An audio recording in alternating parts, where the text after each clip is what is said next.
Beleza, boa tarde. O programa Tardear mais uma vez, contando história, fazendo história, trazendo informação com precisão direto do restaurante de História.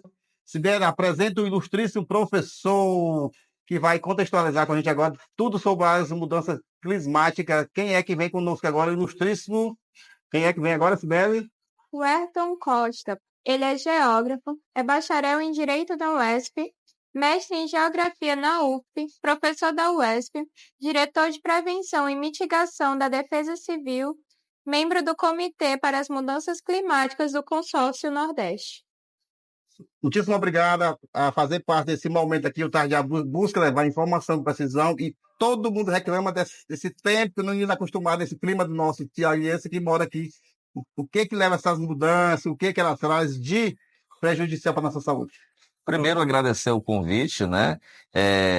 Foi uma grata satisfação saber que você faz esse trabalho num espaço agradabilíssimo, né? E o clima, o tempo, é o assunto do momento, né? A gente sabe como isso acaba interferindo na vida profissional das pessoas, na mobilidade, na saúde, enfim, de tal forma que hoje não precisa passar por um banco de universidade, não precisa ser doutor para perceber que realmente tem algo errado, deu uma louca no clima. Está mais quente, mais seco, quando chove, chove muito, as cidades não têm o mesmo preparo, e as pessoas começam naturalmente a ficar mais preocupadas com isso, e surge a necessidade de repensar as políticas, repensar o modo de vida, as atitudes, enfim. Tanto que discutir o clima nesse momento é algo fundamental, porque a gente está difundindo aí ideias que vão inspirar as pessoas a ter uma atitude mais proativa e mais sustentável. Pois é, e quais são as principais os gases, a atmosfera que causa tudo isso? As mudanças, ela tem que ter uma mudança para equilíbrio, né? Dentro da atmosfera que eleva a temperatura. Uma das discussões muito importantes é qual é a causalidade, o que é que causa mudanças climáticas, né? Alguns advogam que esses são fenômenos naturais provocados pelo nosso planeta, é uma corrente minoritária. A maioria dos pesquisadores do mundo, praticamente mais de 90 dos pesquisadores em clima, sabem que hoje a causa é humana. Então é basicamente a queima de combustível fóssil, petróleo, gás, carvão, queima de biomassa, florestas. Existem gases, como você mencionou, chamados de estufa. O dióxido de carbono é o principal, que é da queima tanto do diesel, da gasolina, quanto das florestas. Mas nós temos os organoclorados, que são os gases dos sistemas de refrigeração. Nós temos o metano, que é produzido de uma forma muito estranha. Pode surgir tanto do lixo a céu aberto, esgoto a céu aberto, mas pode ser, por exemplo, o apodrecimento, qualquer coisa, qualquer matéria viva que morre, apodrece. E as pessoas até brincam. Até o arroto das vacas, dos bois, pode produzir o CH4, que é o metano. Esses gases, eles têm a capacidade de permitir que a energia solar entre, que o calor entre na Terra, mas impedem que ele retorne para o espaço. De tal forma que a Terra fica assim que nem uma panela de pressão, que nem uma estufa, acumulando cada vez mais calor. Muito se fala que o aquecimento tipo assim, depende do oceano, da invasão dos homens, tipo assim, descongelamento das grandes encostas, afeta no aquecimento, desmatamento da Amazônia, que você mencionou aqui. O que vem mais além disso para aquecer tanto? Olha, tá tudo interligado, né? Você falou muito bem, desmatamento, né? Eu acho que todo mundo aqui, pelo menos na sua infância, teve uma árvore no quintal. Hoje a coisa mais rara é você chegar, porque a maioria das pessoas moram em apartamentos ou loteamentos que a cobertura vegetal é pequena. Mas uma árvore é um ser vivo que ela produz a sombra, produz o fruto, libera a umidade, mantém o solo preso, íntegro, e uma floresta, então, tem um papel extraordinário. Então, a preservação das florestas significa que nós vamos manter amenidades de umidade, de produção de nossa própria chuva, de circulação do ar, e isso impacta, aliás, as árvores contribuem, inclusive, para absorver essa sujeira que está no ar, né? Esse dióxido de carbono, esse monóxido de carbono. O resto é consequência.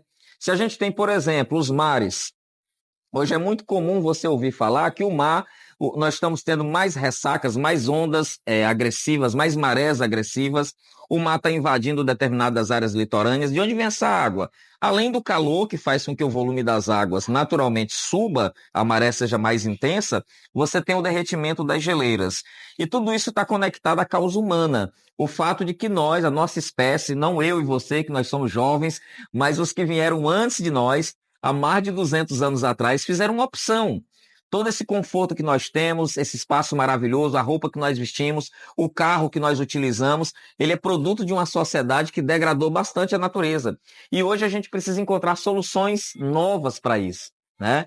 Para diminuir a agressão à natureza, diminuir a emissão dos gases e não ter que se deparar com o mar invadindo as cidades, com ondas de calor, com grandes tempestades e grandes secas. Mas, de certa forma, o calor ele está sendo positivo para produzir energia, né? Olha, aí é que tá, né? De certa forma, o pessoal vai utilizar do calor que vai Sim. trazer retorno. Tem esse outro lado, né? A gente tem muito mais luminosidade, muito mais insolação, muito mais radiação.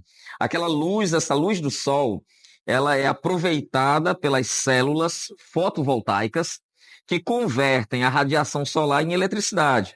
Isso independente do aquecimento global, nós teríamos isso aí, porque o sol é o mesmo. O que não é o mesmo é a capacidade de absorver a energia térmica, né? Então nós estamos absorvendo mais, mas o sol continua sendo o mesmo, ele não mudou. O sol que entra continua sendo o mesmo sol lá da época que Jesus Cristo pisou na Terra. O problema é que o nosso céu não é o mesmo. Ele foi alterado quimicamente. E quando isso acontece, a gente está tendo um monte de problema. Novas doenças, condições de, por exemplo, a gente ouve falar que na Europa, nos Estados Unidos, pessoas estão morrendo de calor, morrendo mesmo, caem durinhas, né?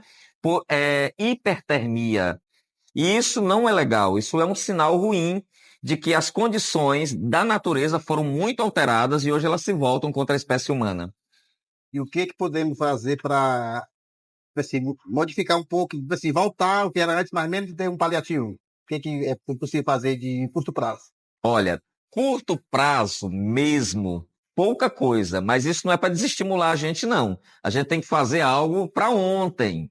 Por exemplo, vamos voltar para as árvores, né? Assim que eu comprei o meu primeiro imóvel, a primeira coisa que eu fiz foi cimentar tudo. Sabe o que é que eu estou fazendo agora? Eu estou quebrando o cimento do quintal. Botando grama. Para botar grama e plantar 2 pequenas árvores. Eu estou a plantar um pé de pitanga e um pé de acerola. Mas você não vai plantar uma... Sim, mas eu vou começar a modificar aquele espaço. Eu vou fazer a contribuição, vou gerar, a minha filha vai colher uma pitanga, vai colher uma acerola, a gente vai ter uma pequena sombra, ok? Vou gramar. Então eu tô mudando um conceito que eu tinha, que eu achava que era um conceito legal, deixar tudo no cimento, limpinho. Essa história do limpinho, nós não fomos criados assim. A gente foi criado no chão batido, né?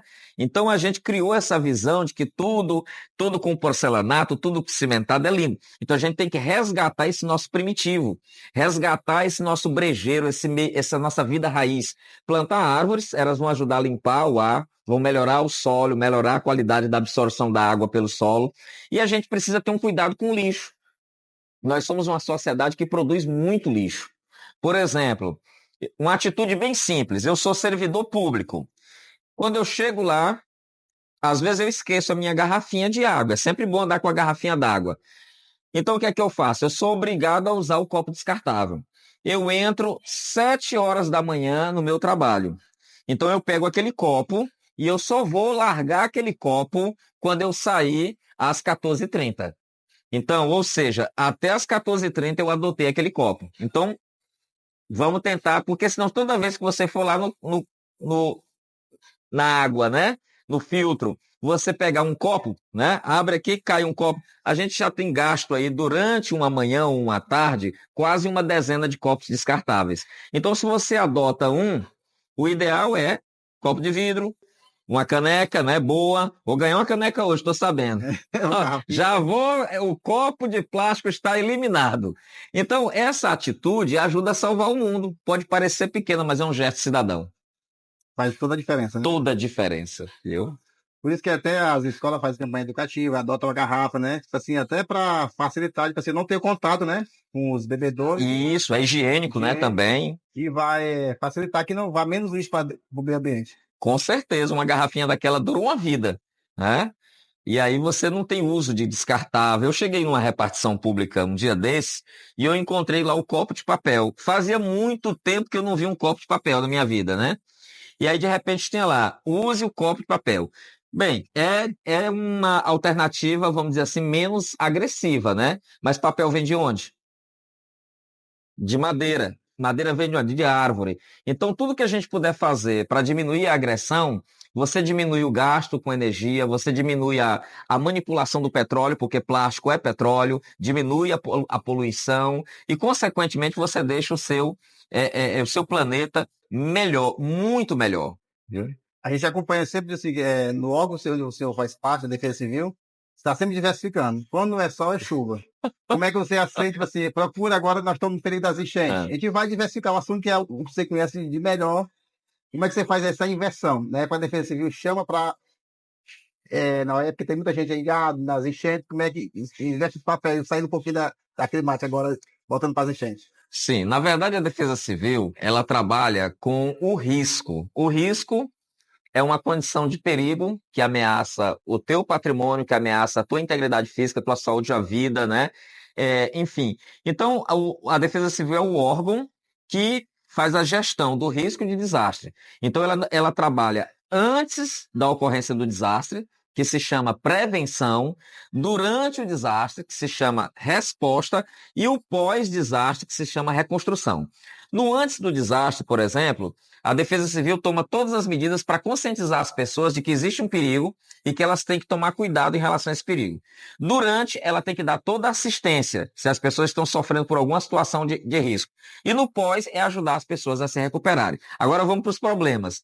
Aqui no Piauí, o nosso risco, ele é eminentemente o risco natural, em que pese o risco artificial, por exemplo, barragem. Barragem é um risco, mas não é da natureza, é do homem, é o homem que produziu. Porém, tirando as barragens, nós temos dois riscos, os do período quente-seco e os do período chuvoso. No período quente-seco, que é esse que nós estamos, a gente tem a estiagem, a seca, falta água para as pessoas, a vegetação seca, os açudes secos, os barreiros secos, precisam de água. Mas também tem o problema das queimadas e dos incêndios. Então a gente tem que trabalhar junto com o Corpo de Bombeiros, junto com o meio ambiente, para que aquelas pessoas tenham água e condições de sobreviver num ambiente seco, mas que elas não sejam ameaçadas pelo fogo. Mas aí vem um período chuvoso. E no período chuvoso, em alguns momentos, áreas são alagadas, áreas são inundadas. Então, nós temos que trabalhar para que aquelas pessoas tenham suas vidas protegidas, suas casas protegidas, e caso ocorra a inundação ou a enchente, que elas sejam acolhidas, que elas sejam alimentadas, agasalhadas, né? Que elas sejam instaladas em um local seguro. Então, isso é a Defesa Civil. Tipo assim, uma vez que o senhor está à frente do conceito Nordeste, como é que o senhor consegue cumprir essa área tão ampla? Tem que ser uma articular tudo para poder gerir e dar conta de tudo. Na verdade, hoje eu estou ocupando uma direção, né, na Defesa Civil, que é a direção de prevenção, a convite do governador do estado, do secretário de Defesa Civil, mas por recomendação do próprio governador, né, eu assumi uma cadeira no Comitê Científico do Consórcio Nordeste para as Mudanças Climáticas. O que é esse comitê?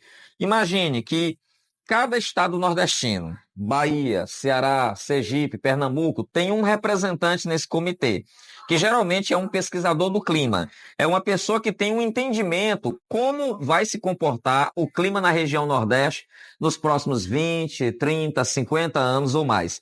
O que é que nós fazemos lá no comitê? Nós analisamos os principais problemas do Nordeste. Por exemplo, como a seca pode impactar a produção de comida, o plantio da mandioca, do milho, da cana, como a seca, por exemplo, pode desabrigar as pessoas, fazer com que elas migrem daquela área, provocando grandes prejuízos na vida dela. Como uma enchente pode destruir cidades.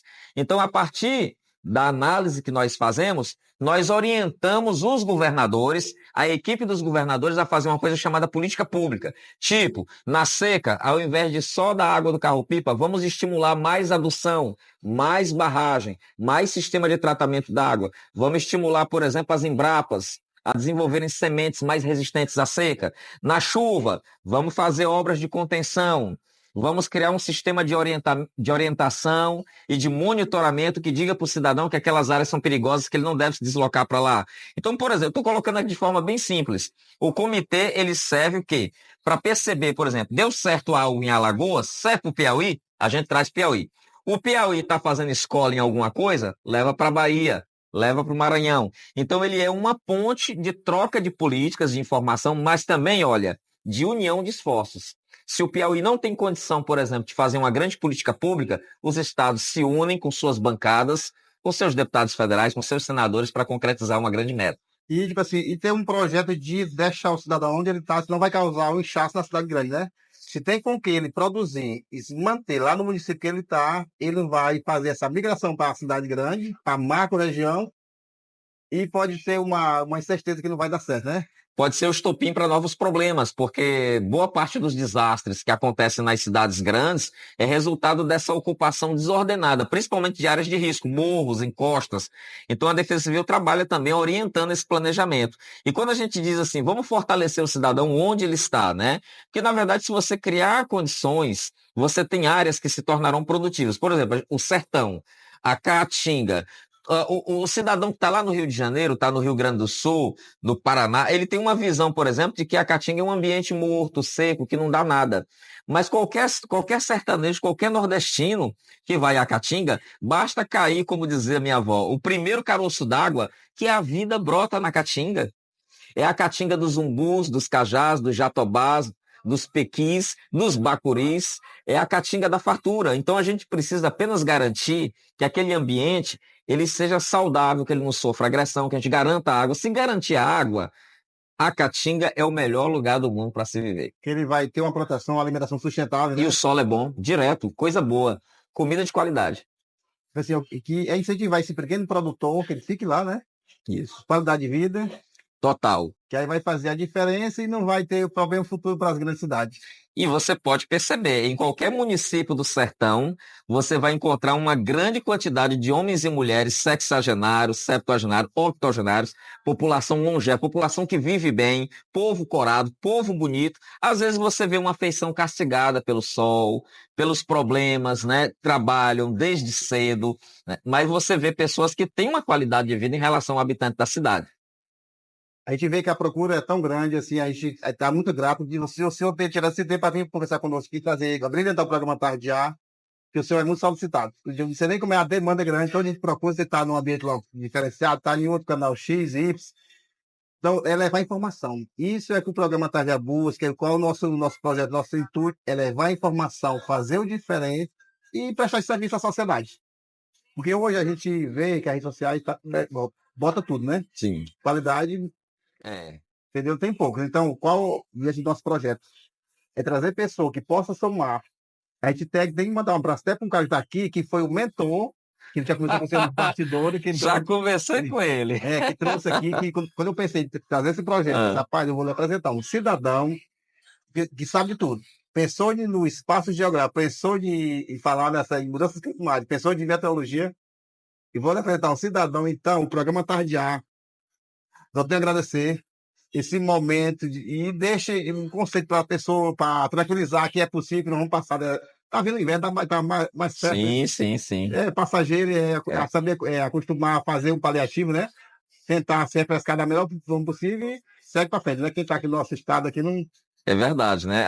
Eu sempre uso uma expressão nas minhas entrevistas, gente, nós vamos atravessar esse deserto, mas vamos atravessar com fé, com altivez, com determinação. Passa, o Berrebrol vai passar, a chuva vem. E quando ela vier, a gente tem que agradecer que é uma bênção. Claro que a gente tem que tomar os cuidados. Por exemplo, na nossa capital, alguns espaços são potencialmente perigosos, né? Porque alagam, porque criam um grande volume de água, velocidade de água, enxurrada. Mas, tirando isso, a gente agradece sempre quando a chuva vem, porque é alegria para o homem do campo. E vocês sempre podem ter a certeza que podem contar com a Defesa Civil do Estado do Piauí, podem nos acionar, podem procurar nas redes sociais da Defesa Civil, podem ligar para o 199, podem acionar a ouvidoria. É uma secretaria que está aberta para todas as pessoas. Né? Aquilo que não estiver ao nosso alcance, a gente vai no governo federal, a gente vai nos municípios, mas a gente está lá para colaborar e tem um lema muito importante que a gente tem na secretaria lá. A Defesa Civil somos todos nós. Quem faz a Defesa Civil não é só governo, é governo, sociedade, empresários, enfim, todas as pessoas que têm amor ao próximo, que têm a disposição de ajudar o outro, de ser empático e solidário, estão dentro da Defesa Civil. Muitíssimo obrigado. Eu que agradeço. Eu só tenho a agradecer e vai levar nosso legado, nossa caneca. Olha essa caneca. Acho que tem a foto do senhor aí. Eu assisti já todos os programas, viu? Quando ele me convidou, eu tive a curiosidade. Aí eu disse assim, rapaz, olha, e não é? Tira do saco, acho que tem essa foto. Essa aqui. Eu acho que eu fiquei até bonito. Olha aí que maravilha. Tem a sua foto, tem um Olha aqui. pensado aqui, ó. Ai, que Pensado legal. aqui do nossa temática. Muito bom, viu? Olha aí, eu já estou me libertando do copo de plástico na repartição. Os meus amigos que estão acompanhando na audiência já vão perceber, olha, eu vou fazer o dever de casa a partir de agora. Muitíssimo obrigado. O Eu que programa está acabando agradeço, uma querido, vez. viu? Obrigado, gente. Esse foi o nosso terceiro momento com o ilustríssimo professor Huerto Costa. Então, informação com precisão de toda a grandeza, que tem de melhor, tu vai achar no programa Tarja, conteúdo diverso. E essa terceira pauta de hoje foi acima da média. Incrível. Obrigado, pessoal. Saúde e paz.